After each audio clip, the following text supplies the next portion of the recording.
Olá a todas e todos, bem-vindos a mais um Crime Ideia. Na aula de hoje nós vamos falar um pouquinho sobre filosofia moderna, nós vamos pegar aqui o teórico René Descartes com o racionalismo.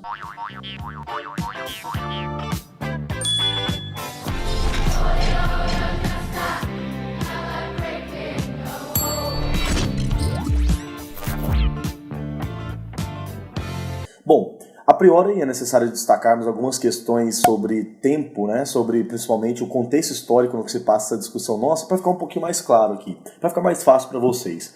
O pensamento cartesiano, o pensamento racionalista, ele se estrutura na Europa a partir do século XVII, principalmente ali no início do século XVII, a partir da publicação de duas grandes obras do pensamento moderno, que o primeiro é o livro Discurso do Método, do René Descartes, livro de 1637, e uma outra obra chamada de Meditações sobre Filosofia Primeira, obra também do René Descartes, a partir de 1641. A priori nós devemos discutir aqui o racionalismo, entendendo que o racionalismo ele é um método filosófico, científico. Veja que aqui no século XVI nós não fazemos a separação entre filosofia e ciência. É um método então de compreensão da realidade que parte da dúvida e da ideia do raciocínio lógico e dedutivo como compreensão da verdade.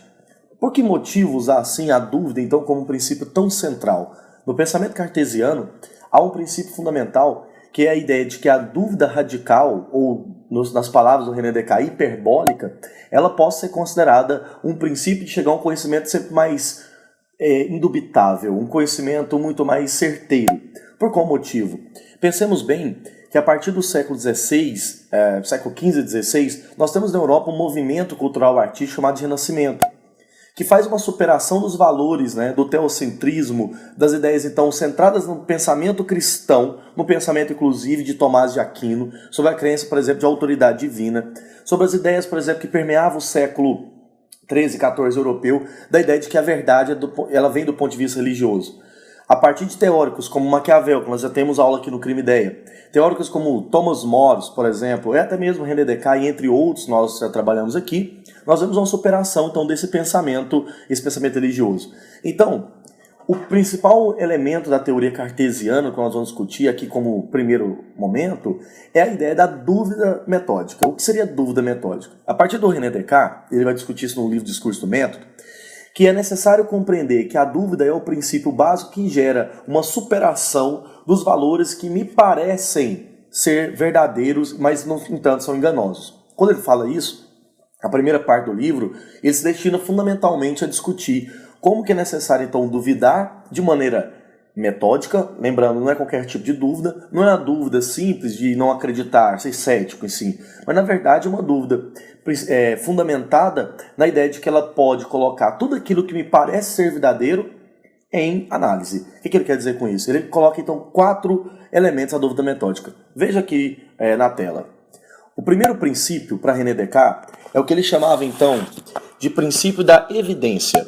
Ele considerava a evidência que era um entendimento de acolher apenas o que aparece ao espírito como uma ideia clara e distinta.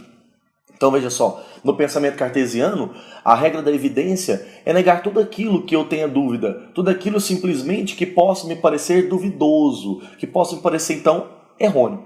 Nesse sentido, evidencio tudo aquilo que vem ao meu espírito, que aparece na minha compreensão, como claro e distinto. Um segundo momento é uma regra da análise.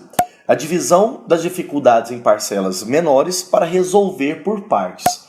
No mesmo princípio da matemática, onde se primeiro resolve dentro dos parênteses e depois em outras ocasiões, como por exemplo a chave, colchetes, etc., René Descartes fala o seguinte: para mim chegar ao conhecimento, o primeiro passo, então, é evidenciar o que me parece não ser claro e distinto. Depois, acolher tudo aquilo que tem, a partir do que eu preciso entender, dividindo do mais fácil ao mais complexo, do mais simples ao mais difícil. Sendo assim, o terceiro passo é a regra da síntese. Conduzir os pensamentos pela ordem, começando pelos objetos mais simples e mais fáceis de conhecer, para só depois lançar-se aos mais complexos. Nessa síntese, já começo a tirar determinadas conclusões a partir de um elemento.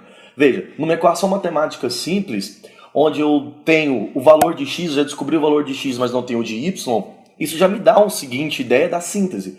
Porque partindo do elemento que eu tenho o x, mas ainda não conheço o y, já me dá uma prévia do qual será o quarto elemento, o quarto passo, que é a regra da enumeração. Fazer revisões gerais para ter certeza que tudo que eu li, nada foi omitido. Tudo que eu estudei, nada foi omitido. Pensando assim, essa máxima cartesiana se reduz bem à centralidade do pensamento humano no entorno da ideia de razão. Por que a palavra razão? O Descartes, ele responsabiliza o homem pela sua existência. Ele responsabiliza, por exemplo, a consciência como prova da verdade. Inclusive a máxima cartesiana, que é mais conhecido como penso, logo existo, traduzindo diretamente, do latim cogito ergo sum, na verdade é penso, logo sou. A partir de problemas de tradução, nós temos aqui uma curiosidade de colocar o pensamento cartesiano no Brasil numa máxima de que a centralidade da nossa racionalidade ela é simplesmente a responsabilidade que o homem tem sobre o conhecimento.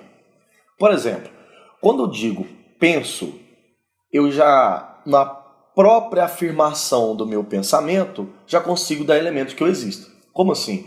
O René Descartes considera a existência em dois níveis, o que ele chamava de res cogitans ou res extensa.